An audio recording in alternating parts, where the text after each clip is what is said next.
Idea लगाने का मतलब क्या है कि जो चीजें पहले हो चुकी हैं उसके बेस पर अब क्या हो रहा है, इन दोनों के बीच में डिफरेंशिएशन निकाल करके कंक्लूजन निकाल कर रख रहे हैं। और हाई कोर्ट भी कहीं ना कहीं हेलो साथियों, स्वागत है आप सभी का एक बार फिर से। आज मैं आप लोगों के सामने जो यूपी एल्टी के ऊपर जो मैंने पहले भी वीडियो बना रखा है उस पे खास तौर पे उसमें अब यहाँ पर काफी ज्यादा प्रॉब्लम आ रही है। कहाँ पर यूपी टीजीटी जो भर्ती है एल्टी ग्रेड की, इसमें समस्या क्या आ रही है? समस्या ये आ रही है दोस्तों कि जो पहले एल्टी ग्रेड के जितने भी एग्जाम लिए जाते थे, यूपी की बात करते हैं, हालांकि 7 साल पहले वैकेंसी आई थी, लेकिन अब 2025 में नोटिफिकेशन दिया गया है। अब बात करेंगे फॉर्म भरने की, कब तक? 28 अगस्त तक की बात करते हैं। इसमें मामला क्या फंसा है? मामला ये फंसा है कि कई लोगों ने, जो यूपी के लोग हैं जिन्होंने खासतौर पे सीटेट और क्या कर रखा है, टेट दे रखा है, उन्होंने कहां पर हाई कोर्ट के अंदर, इलाहाबाद हाई कोर्ट के अंदर रेट जारी कर दिया है, जिसके कारण से अभी भर्ती पर किसके द्वारा, हाई कोर्ट के द्वारा क्या कर दिया गया, स्टे लगा दिया गया। इसकी जो दूसरी सुनवाई है कितने अगस्त को होगी? 11 अगस्त को होगी। तो मामला इसमें क्या है पूरे के पूरे मैं आपको बस 5 से 7 मिनट में समझाने की कोशिश करूंगा दोस्तों, नो कॉम्प्लेक्सिटी के माध्यम से। मतलब यहाँ पर आप देख सकते हैं कि आप लोग जो भी प्रिपरेशन कर रहे हैं आपके दिमाग में यही सवाल आ रहे होंगे, इसके अलावा कोई एक्स्ट्रा सवाल नहीं हो सकते इस भर्ती के रिगार्डिंग। तो एक एक करके हम इस पर बात करते हैं। आप सभी को पता है यूपी एल्टी ग्रेड की जो भर्ती है ये कितने पोस्ट पर? 7466 यानी कि 7466 के ऊपर वैकेंसी है। अब एक एक करके बात करते हैं कि इसमें समस्या आखिर क्या आ रही है। समस्या, ये मामला कोर्ट में पहुंचा कैसे? आपको एक चीज ध्यान में रखना है, मैं आपको समझाने की कोशिश करता हूं। एक कैंडिडेट है ए और एक कैंडिडेट है बी।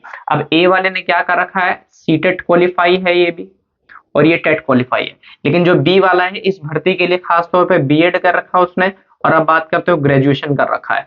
अब ये लोग क्या कह रहे हैं कि हमने भर्ती में ये जो टेट पास कर रखा है या सेंट्रल लेवल का जो टेट है, आप बात करते हो सी टेट, उसको पास कर रखा है, तो ये जो भर्ती है ये उनके लिए एलिजिबिलिटी होनी चाहिए, या इनको क्या करा लेना चाहिए, इनके साथ साथ इनके पास क्या होना चाहिए, या तो सीटेट होना चाहिए या तो टेट होना चाहिए। ये अपनी जगह सही है, लेकिन यहाँ पर इनके अगर पॉइंट ऑफ व्यू से देखें, क्योंकि इनकी संख्या भी काफी ज्यादा है, तो ये लोग कह रहे हैं कि अब इससे पहले जितनी भी वैकेंसी आई थी एल्टी ग्रेड की बात करेंगे, उसमें टेट नहीं मांगा गया था ना सीटेट मांगा गया था। तो इस बार ऐसा क्यों हुआ? ये मामला इसलिए कहां पर पहुंचा हुआ? कोर्ट के अंदर पहुंचा हुआ। तो अब देखते हैं दोस्तों आपका सवाल, यहां पर लिखा हुआ है क्या सीटेट या टेट होगा? तो इस वाले सवाल को हम आखिरी तक क्या करते हैं, रखते हैं, क्योंकि आप वीडियो के आखिरी तक बने रहेंगे, आप देखेंगे तभी आप क्लियर कर पाएंगे। क्योंकि आपके एक के सवाल क्या पता कईयों के सवाल हो, तो उस सवाल को हम एक ही में क्या करने की कोशिश करेंगे, कंपाइल करके जवाब देने की कोशिश करूंगा, बिल्कुल सिंपल मेथड।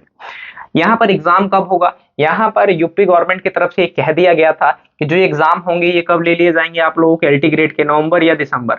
लेकिन ये मामला कोर्ट में जाने से ये 101% है कि ये जो एग्जाम होगा ये नवंबर दिसंबर में नहीं होगा। क्यों? क्योंकि आप देखिएगा अभी कोर्ट का मामला आता है 21 तारीख में ये सुनवाई होगी, उसके बाद क्या रेजोल्यूशन निकलता है हाई कोर्ट की तरफ से, आप बात करेंगे, उसके बाद ये कह पाना संभव हो पाएगा, पॉसिबल हो पाएगा कि ये नवंबर में होगा या दिसंबर में। अभी इस पर कोई भी एक्यूरेट डेट नहीं आई है।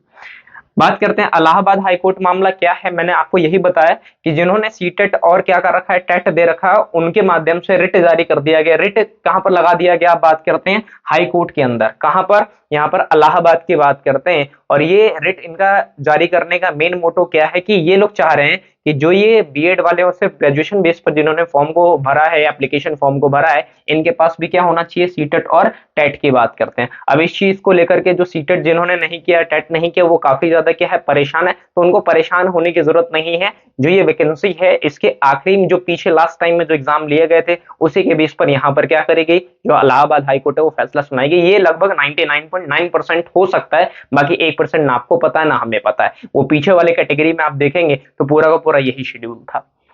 बात करते हैं बीएड लागू मान्य या नहीं है कि है। अब आपको ध्यान में ये रखना है कि सबको पता है कि जो बीएड है उसको किससे बाहर कर दिया गया है, पीआरटी से बाहर कर दिया गया, तो सबको पता है। और यहाँ पर पीआरटी के लिए डीएलएड हो या आप बात कर सकते हो बीटीसी हो, ये आपके पास, या जेबीटी की बात करते हैं, ये होना आपके पास जरूरी है। क्यों? क्योंकि ये जो होता है ये अपर लेवल का क्या हो जाता है, डिग्री के बारे में बात करते हैं, चाहे वो 6 से लेकर के 12 तक की बात करते हैं, तब वहां पर बीएड क्या होता है, जरूरी माना जाता है। लेकिन यहाँ पर 5th तक की बात करते हैं, 1st to 5th, तो यहाँ पर आपको पीआरटी चाहिए, बीएलएड चाहिए, और क्या चाहिए, जेबीटी के बारे में बात करते हैं, और डीएलएड।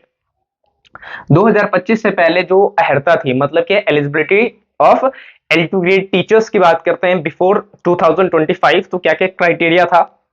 अभी तक एक बार भी, मतलब 2016 में इसकी last vacancy I think I थी, उस टाइम पर क्या हुआ था कि यहाँ पर इन्होंने ना टेट मांगा था ना सीटेट मांगा था, उसी हिसाब से ये भर्ती इस पर भी ले रहे थे। लेकिन वहां के कई लोगों को काफी ज्यादा ये क्या लगे, कई एस्पिरेंट जिन्होंने पास कर रखा, उनको ये लगा कि हमने इतनी मेहनत से ये चीजें पास की हैं और जो बिना मेहनत वाले क्या करेंगे, इस फॉर्म को भरेंगे, फिर हमारे बीच में डिफरेंस क्या रहेगा, मामला यहाँ पर फंसा हुआ है। इसलिए इन्होंने रिट जारी कर दी। कहां पर? रिट के माध्यम से इन्होंने मामलों को क्या कर दिया, काफी ज्यादा पेचीदा कर दिया। इस बात का आपको क्या करना है दोस्तों, ध्यान में रखना है। और रिट कौन जारी कर सकती है? हाईकोर्ट जारी कर सकती है। आर्टिकल 226 के तहत आप बात करेंगे।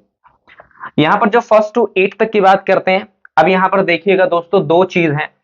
एक तो जो फर्स्ट टू फिफ्थ यहां तक क्या चाहिए होता है, सीटेट पेपर 1 चाहिए होता है, आप बात करेंगे।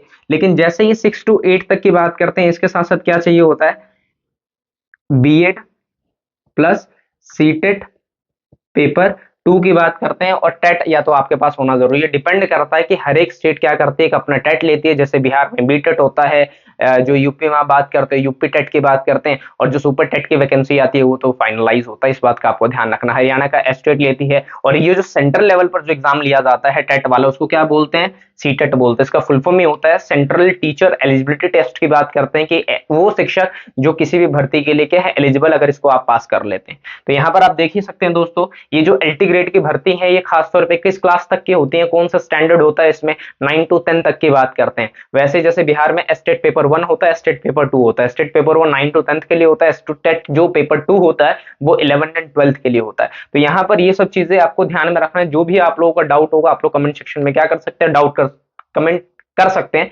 यहाँ पर ये सवाल है, क्या सीटेट या टेट होगा? तो यहाँ पर पूरा का पूरा चांस है कि यहाँ पर जीतेंगे कौन से वाले लोग, जो पहले से ऐसा चलता आ रहा है, जिन्होंने खाली बीएड का रखा और बीएड के साथ साथ क्या कर रखा, बात करते हैं यूजी का रखा, अंडर ग्रेजुएशन के बारे में बात करते हैं। तो यहाँ पर ये चीजें, इसको देख करके लोग क्या कर रहे हैं, आइडिया लगा रहे हैं। आइडिया लगाने का मतलब क्या है कि जो चीजें पहले हो चुकी हो उसके बेस पर अब क्या हो रहा है, इन दोनों के बीच में डिफरेंशिएशन निकाल करके कंक्लूजन निकाल कर रख रहे हैं। और हाई कोर्ट भी कहीं ना कहीं इसी चीज की तरफ क्या करेंगे, फैसला करने का काम करेंगे। क्यों? क्योंकि उससे पहले जो क्राइटेरिया अगर ऐसा हुआ तो पहले वाले जो टीचर लगे हो उनको क्या करने का काम करे, हटाइए आप।